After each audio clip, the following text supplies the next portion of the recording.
Good morning all. Today is September 11th, 2023. Very somber anniversary. Do you remember what you were doing on 9/11/01? I do. I was active duty Air Force. I just mentioned this to remember those who died that day. All right, continuing on my project here. I have accumulated a few parts since last week. I finally got a proper bezel. Not show quality, but it certainly will work for a daily driver. I'm not going to bother trying to install it yet because I'm still lacking the vent window switches that go here in the front. So I'll continue to use the other one. This guy that I bought this from on eBay, it came as a pair. I didn't need this, but at the time it was the best price I could find just for that. So I just went in and took it. Maybe I'll resell it or just keep it as a spare or something. I don't know. Something else I got, I've talked about this in a recent video. Special replacement bushings here for the steering gear. Got that from John Brewer, Classic Lincoln in Colorado. That was through, I believe, eBay as well. Not sure, but anyway. The nice thing about this is these bushings, these spacers, replace the rubber bushings that are original equipment style. And this will delete the whole need for the bushings at all. And that should keep the steering gear nice and tight to the frame of the car. That'll be for a future project, so I'll just keep this in storage. I also noticed last week when I was working on the front grille, I had a broken retainer ring. So I got that from another person on eBay, guy from MP Lincoln Parts, it says. So that'll replace the, you can't see it now, I gotta take this little grille back off, but I think it was this headlight here. Might have been this one, I don't remember, but that's something I'll do. But the main thing I'm going to work on today, I finally got some bolts that should work to finish putting this end to this bumper back onto the frame. I'm going to work on that today. Hopefully this will work. I got these bolts on eBay. And we'll see what happens. So today, hopefully, I'll be getting the front bumper back on. I also found a rear bumper in the meantime. I've been shopping too much online. Kind of buy it from CT Auto Ranch. That's a place in North Texas that I bought that front door from, the one that's open over there. They have a good rear bumper that I'm going to probably end up buying to replace this one. Don't think this one's really salvageable. It's bent pretty bad up here, and this part is all, punched in and whatnot. So, I mean, somebody that might be able to straighten it out, I don't know, but I don't have that kind of skill. For me, it's just easier just to unbolt the old one and slap on a replacement. So that'll be coming here. Hopefully I can get that done before winter time sets in. We'll see how that goes. Something else I wanted to mention too that I've worked on recently. Since I worked on that radio antenna, I had to get a replacement fuse. I think it was this one for the radio antenna. Did find at Harbor Freight some nice glass fuses to replace, so I got a variety of them. I didn't realize that they were just the longer ones. I've also got some of the shorter ones in here. So I went online, I think this was Amazon, and bought a variety pack.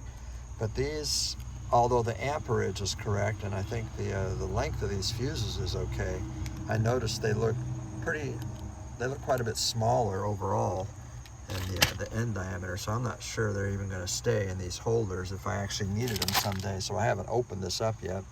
I have a feeling I'm probably going to end up having to return it, which is a shame because it has the right amperage fuses in it that would work on any of these as spares, but I'm just afraid they're too skinny. They're the end circumference on the ends may not sit in these little holders right, so I don't want to have a bunch of fuses I can't even use, so I'll probably end up returning those.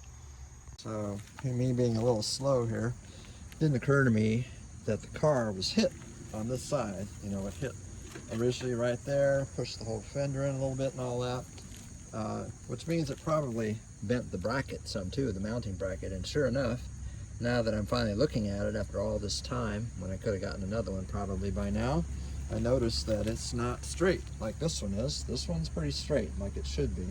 So I'm going to go ahead and finish attaching the bolts. This new one down here is the one I purchased, a longer one, and it does reach the nut that's behind there.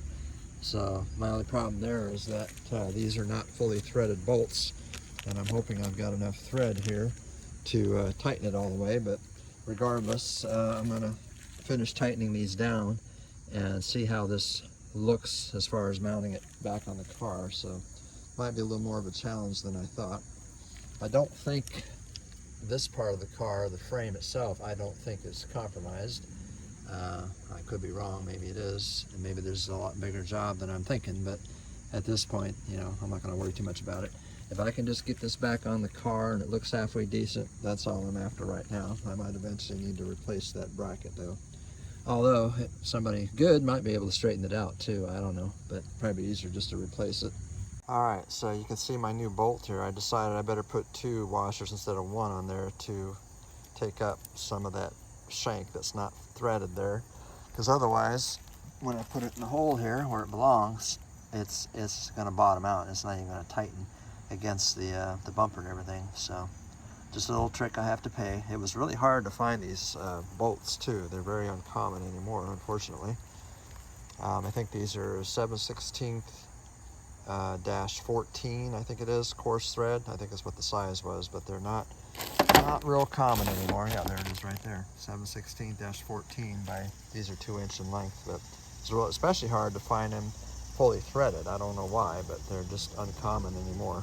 I'm gonna ask a rhetorical question because you can't answer it real time, but I'm thinking, what if I just take a sledgehammer and just kind of tap on it a little bit there and see if it might straighten out a little bit.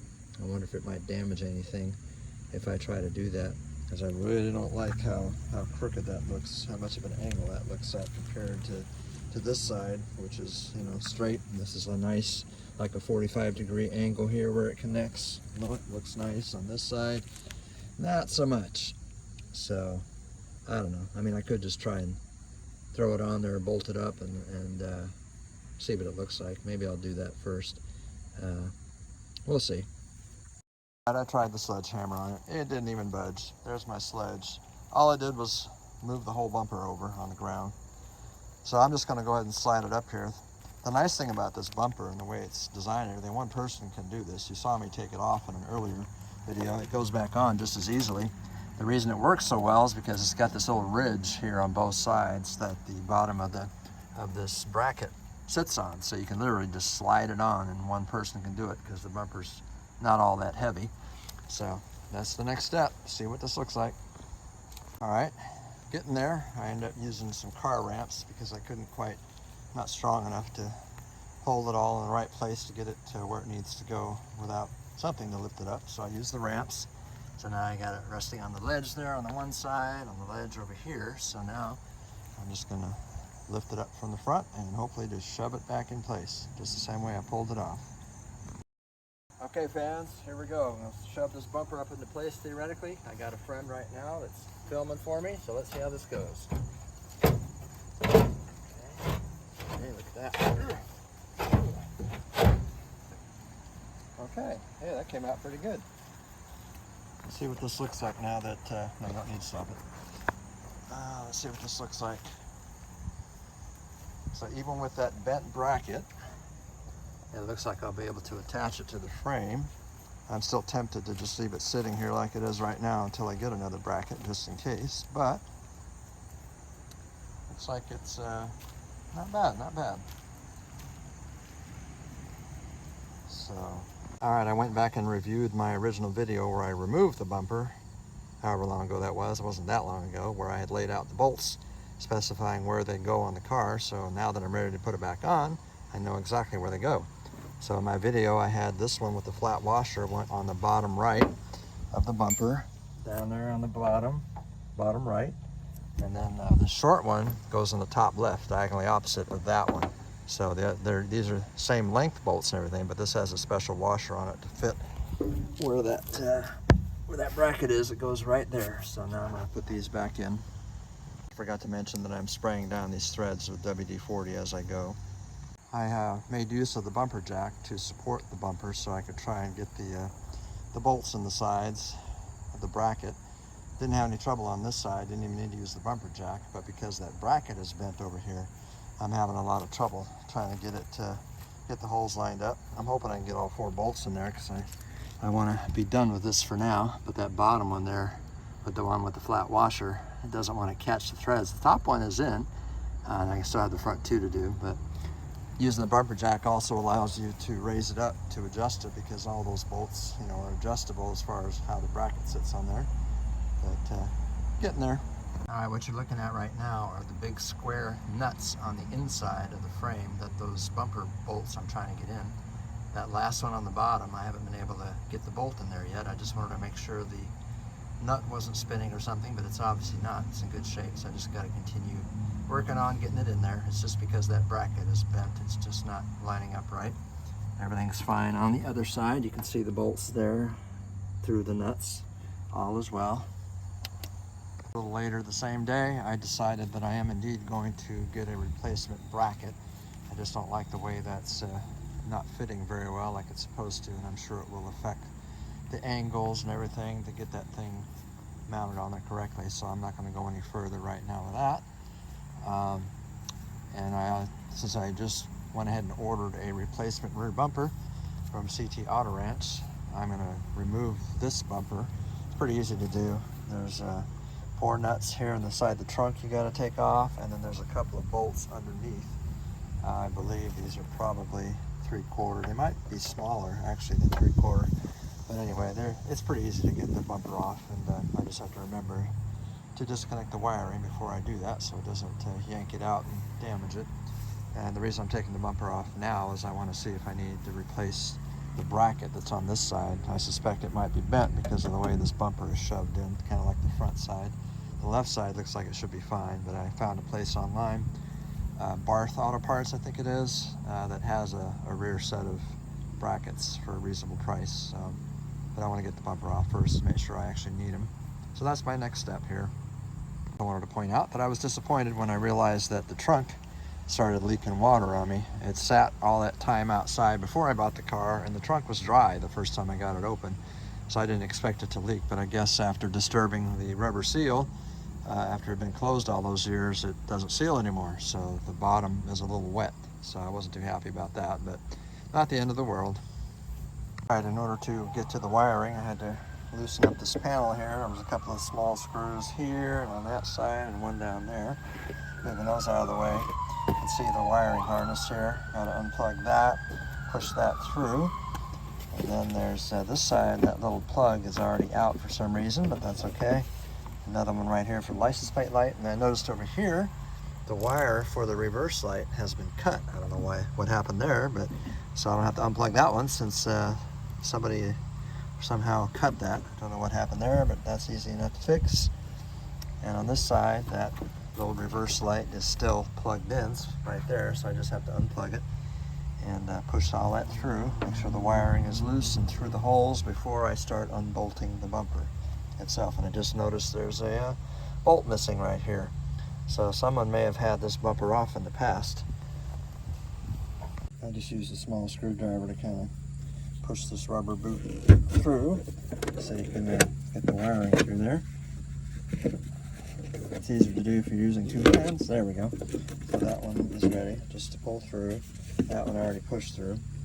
And then I just got to unplug this little reverse light. I will use 2 hands for that, so I'm going to stop this. Of course, you can imagine the fun part is putting it all back together when the bumper comes back in, because as you're trying to hold the bumper up, to get it close enough to bolt it back in place, you've also got to feed all the wiring back through the holes. Otherwise you'll pinch them and lose them and all that. So next step is to start removing bolts and nuts. So I'm going to start underneath the car and find where the bolts are underneath. It's been a while since I've done this, but let's see here. There you go. There's one right there. So can you see it? Where's my finger? There it is. That's one right there, and there's one on the other side. If I remember correctly, that's all there is, just those 2 underneath. And I believe what size. Oh, here it is. Ended up being a 11/16. So we'll start doing that underneath. Well, I was gonna film myself actually removing it, but once I took the last nut off, this one right here, she started coming. So I had to just grab it before it fell on the ground. So luckily, since I'd already disconnected the wiring, nothing hung up and it came right off. This is the missing bolt right here. I'm not sure why it's missing. If I want to, I can probably attach some kind of square nut, since I bought some. That'll fit there. These are the same coarse threads that were on the front ones. We'll see if that's even necessary. So this is what the bumper looks like after it came off. And it turns out these were 5/8 size bolts, the ones underneath the car. And again, it looks pretty clean under there. Not much rust or corrosion at all, considering how old this car is. So I was pleased to see that. And now I need to examine the brackets to see if they're bent or not. And I really can't tell just by giving it a quick look. However, I would guess that this bracket is probably bent since the whole bumper was shoved from that side. So I think just to be safe, I probably will go ahead and get replacement bumper brackets. This side I'm sure is fine since it wasn't hit on this side. So I'll either reuse that bracket, or since the guy that's selling the other ones sells them as a pair, I'll probably just use those instead. So anyway, it's about as easy to remove the rear bumper and reinstall as it is on the front. Now here's something I did not expect to see. This car took a heavy hit from the rear. I did not expect to see this. This is disappointing. I did not expect that. The bumper does not reflect that, so this must not be the original bumper from this car, because that's a heavy-duty hit there. So, oh, and here's the remnants of the that goes right here. But that's disturbing, seeing that. I did not expect to see that, because this bumper is not damaged there. It was only damaged on the right side, so that tells me the car has been hit previously from the rear, and pretty hard too, judging by the amount of damage there. That might make it, I don't know. I may be okay, because when you have the bumper on, of course, you don't see that damage. I certainly didn't know it was there until I took the bumper off. Being a unit body car, I really don't know if that affects the overall integrity of the car or not, as far as any other frame damage or whatever, or if it's just pretty much just confined to the rear here. So, but that is disappointing, I'll be honest. But at this point in the project, I'm just not going to worry about it. I'm just going to keep on going and hope for the best. I'm wrapping it up for the day. I did get something in the mail today that I ordered on eBay from a gentleman. It came from somebody named Dave Heyman. I don't remember his user ID on eBay, but I found these brackets that he custom made. These are designed to repair the vinyl or plastic armrest assemblies that always crack and break, and the holes are always, pulling through and breaking and all that. So my driver's door armrest is in 2 pieces, so this might actually help me to repair it, put it back together so it's 1 piece again. I'm gonna give it a shot. These weren't too expensive. It does come with rivets. I'll have to find what I did with my rivet gun and figure out how to work that to attach these and everything, but cool, I'll give it a shot. And I did find the proper type of fuses locally. Local auto parts store. I thought I would have difficulty finding these things, which is why I got them online. So the other ones are going back to Amazon. And that's it for today.